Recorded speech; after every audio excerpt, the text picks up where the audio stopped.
एक माफिया जिसका कत्ल कर दिया गया। एक पत्नी जिसने अपने ही पति का कत्ल करा दिया। एक भाई जिसे अपने माफिया भाई की मौत का बदला लेना था और एक साजिश जिसका पर्दाफाश पुलिस ने कर दिया। ये कहानी पूरी फिल्मी लगती जरूर है, लेकिन मुंबई पुलिस की माने तो पूरी तरह से सच है। मामला एक कत्ल की साजिश और 60 लाख की सुपारी का है, लेकिन इस केस की जड़ें वक्त की गहराई में दबी हैं। लिहाजा कहानी को शुरू से शुरू करते हैं, वक्त के पहिए को थोड़ा सा पीछे घुमा लेते हैं। 10-15 साल पहले तक सट्टा कई शहरों में खुलेआम चला करता था। बहुतेरे युवा इसकी लत के शिकार थे। मुंबई में सट्टे का ही एक वर्जन चला करता था, मटका। इस मटके का साम्राज्य बहुत बड़ा था। गुजरात से मुंबई पहुंचे कल्याण भगत ने इसे 1950 के दशक में शुरू किया। कल्याण भगत के सहयोगी रतन खत्री ने जब अपना कारोबार शुरू किया तो बहुत पैसा और नाम कमाया। कल्याण भगत की मौत के बाद धंधे की कमान संभाली उनके बेटे सुरेश भगत ने। सुरेश को मटका किंग कहा जाता था। मुंबई में उसके नाम का सिक्का चलता था, लेकिन उसे अंदाजा नहीं था कि मौत कहां से उस पर वार करेगी। आरोप है कि सुरेश की पत्नी जया भगत और बेटे हितेश ने उसे मारने का प्लान बनाया था। पुलिस के मुताबिक अरुण गवली गैंग के बदमाश सुहास रोगी के साथ जया भगत की दोस्ती थी।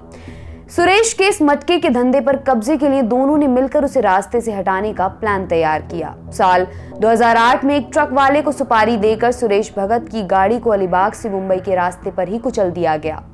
अपराधियों ने सोचा होगा कि हत्या को हादसे की शक्ल देकर वो बच जाएंगे, लेकिन सुरेश भगत इस खतरे को पहले ही भांप चुका था। उसने जिंदा रहते ही मुंबई क्राइम ब्रांच को बता दिया था कि उसके अपने ही उसकी जान के दुश्मन बन सकते हैं। उसने हाईकोर्ट को भी चिट्ठी लिखकर अपनी जान को खतरा बताया था। उसके पुराने बयानों के आधार पर पुलिस ने उसके कत्ल की तफ्तीश शुरू की तो सारी कहानी साफ हो गई।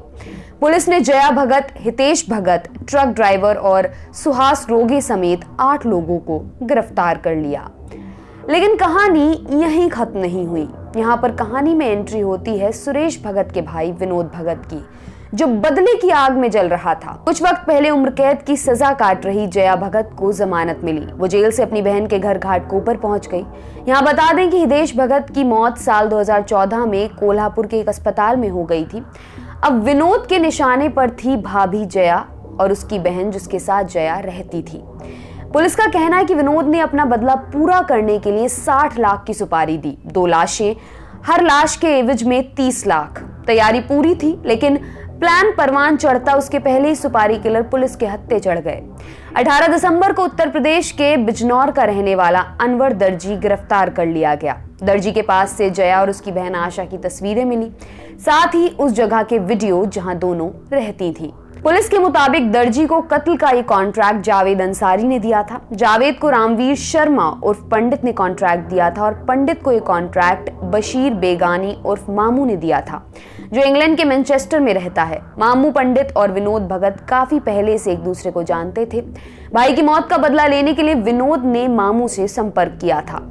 मुंबई क्राइम ब्रांच के डीसीपी अकबर पठान ने बताया कि मामू को जब पैसे मिल गए तो उसने 14 लाख रुपए पंडित को ट्रांसफर कर दिए। पैसा मिलने के बाद बिजनौर के शूटर्स ने जया को मारने का प्लान तैयार कर लिया। अनवर दर्जी की गिरफ्तारी के बाद जावेद को बिजनौर और पंडित को राजस्थान के पालमपुर से गिरफ्तार कर लिया गया। इन गिरफ्तारियों के बाद अब जाकर ये बात खुली है कि साजिश के पीछे कौन था। अब पुलिस आगे की कार्रवाई कर रही है। आपके लिए खबर लिखी हमारे साथी वरुण ने। मेरा नाम है दिव्यांशी। देखते रहिए दी लल्लन टॉप। शुक्रिया।